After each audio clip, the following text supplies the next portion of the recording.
Okay, so in this recording, we're going to look at vector ratio questions, which can be a bit more challenging. So we're going to look at two of these.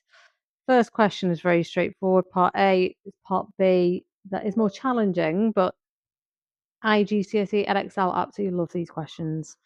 So they are likely to come up. So we have OCAB is a quadrilateral, OA is 3A, OB is 4B, BC is 2A minus 2B. Find the vector OC in terms of A and B. So OC, I think it's going to be better going this way around because we have these vectors already, is O to B plus B to C.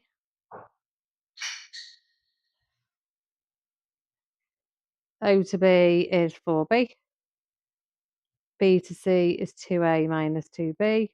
Just to simplify that, OC is 2B plus 2A.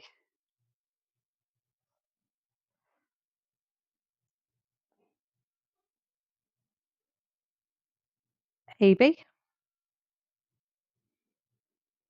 So for AB, AO plus OB.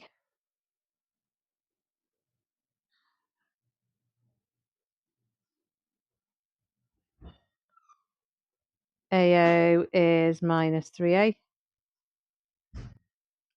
because it is OA, the opposite direction for OA, plus 4B.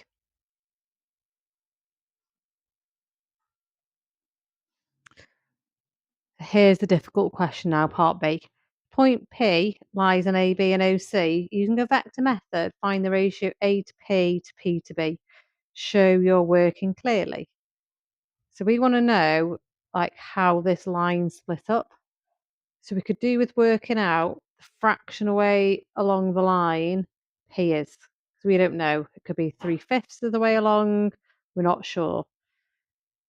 So what I like to do, first of all, with these questions is find A to P in two different ways. A to P is a fraction of the way along the line AB. So I'm going to write XAB. So it's a multiple, it's a scalar multiple, isn't it, of AB? It's obviously smaller, it's going to be a fraction. And A to P in a different way. So we can see to get from A to P, we have AO plus OP. But the problem is we do not know, again, how far away along the line OCP is. So we're going to have to write it for now with an unknown. We know AO. I'm going to say partly along the line. We use a different letter this time because obviously I've already used my X. Partway along the line OC. Now, AB we know.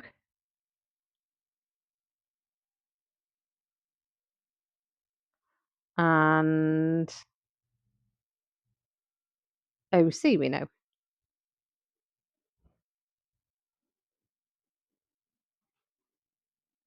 Because we found those both out in part A. Now I have AP in two different ways. I can write them equal to each other. So we can say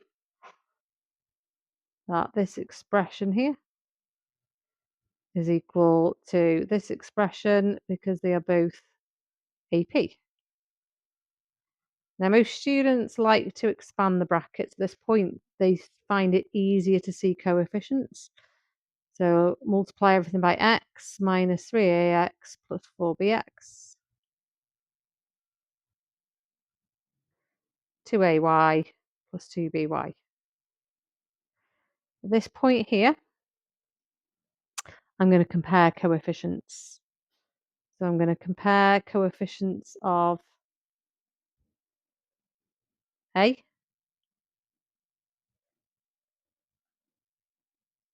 So what do I mean by that? Well, what's with the A here on the left-hand side? It's just minus 3x. And on the right-hand side, we've got minus 3 plus 2y.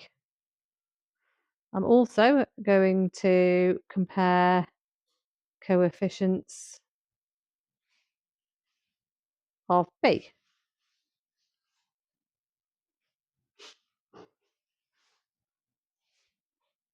So on the left-hand side, we've got 4B.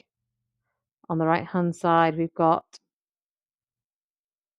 no, it's not 4B, because that's not a coefficient of B, 4x.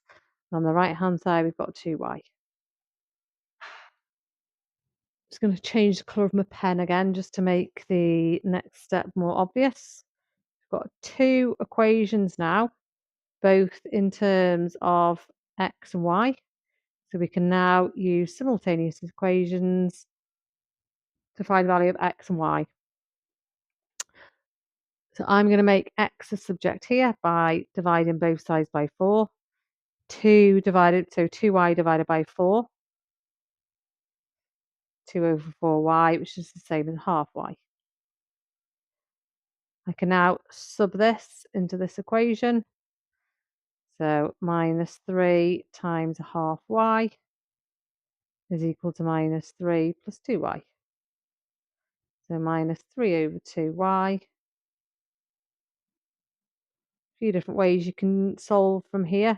I'm going to multiply everything by 2, multiply both sides by 2, give you minus 3y. Don't forget to multiply everything on the right hand side by 2. You can almost imagine it with a bracket first, maybe.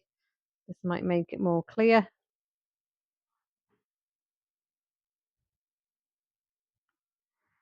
And then I will add 4y to both sides.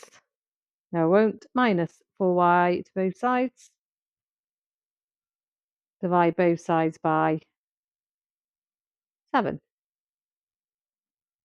So y is equal to 6/7.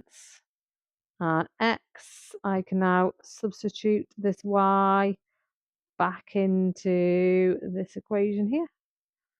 X is equal to half y.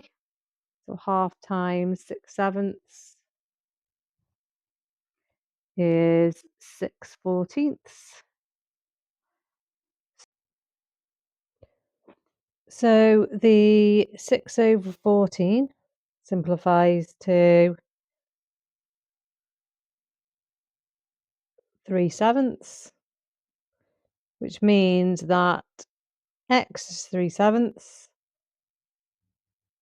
So A to P is 3/7 along the line A to B. So if it's 3/7 here, 4/7 here, so the ratio A to P to B is 3 to 4.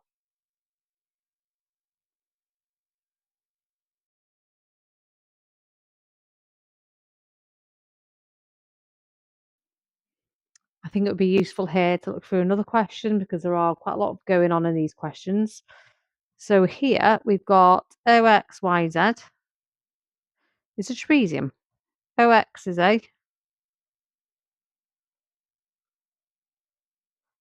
XY is B, OZ 3B. M is the midpoint of OX, N is the point such that MNZ and ONY are straight lines, given that ON to NY is lambda to 1. Use a vector method to find the value of lambda. Okay, so again, we know N is part way along the line OY. We're not sure how far away along. So we'll be getting ON in two different ways. I can see I'm going to need to find OY first. So OY is OX. Add XY. OX is A, XY is B. Right, so I know ON is part way along the line OY, which is part way along the line A plus B.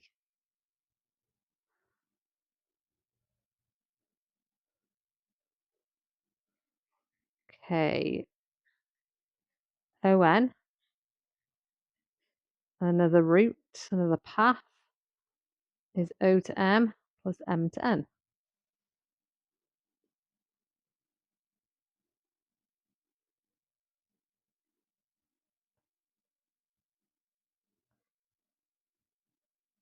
OM, M is a midpoint OX, so it's just a half A.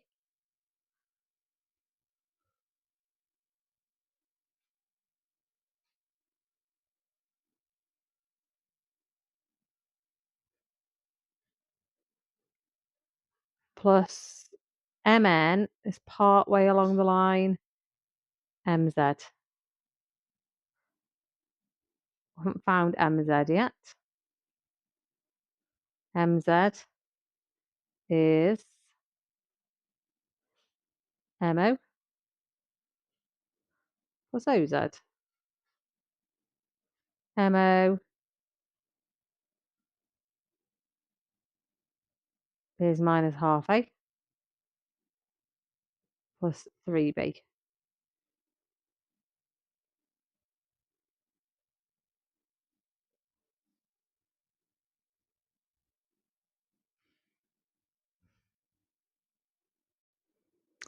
So we now have two paths that take us from O to N, so we can put them equal to each other.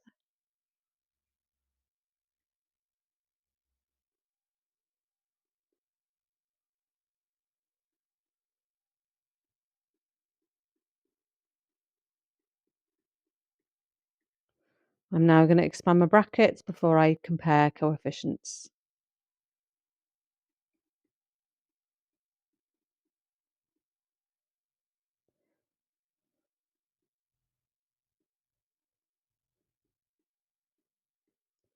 I'm going to compare coefficients of A.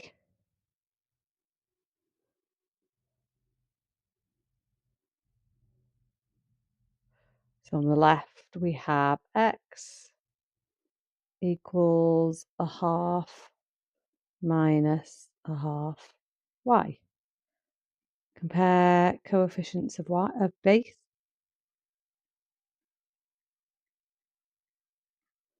And we have X equals 3Y. They're both equations are in terms of X.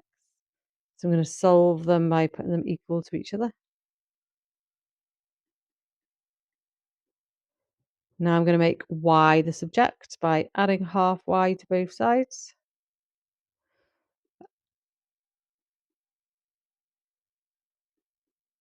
And dividing both sides by 3.5.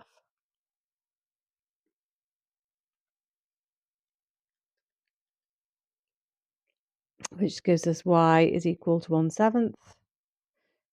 X is 3 times Y. So X is equal to 3 times 1/7, which is 3/7. So if I look back here, X is equal to 3/7. ON is 3/7 along the line OY.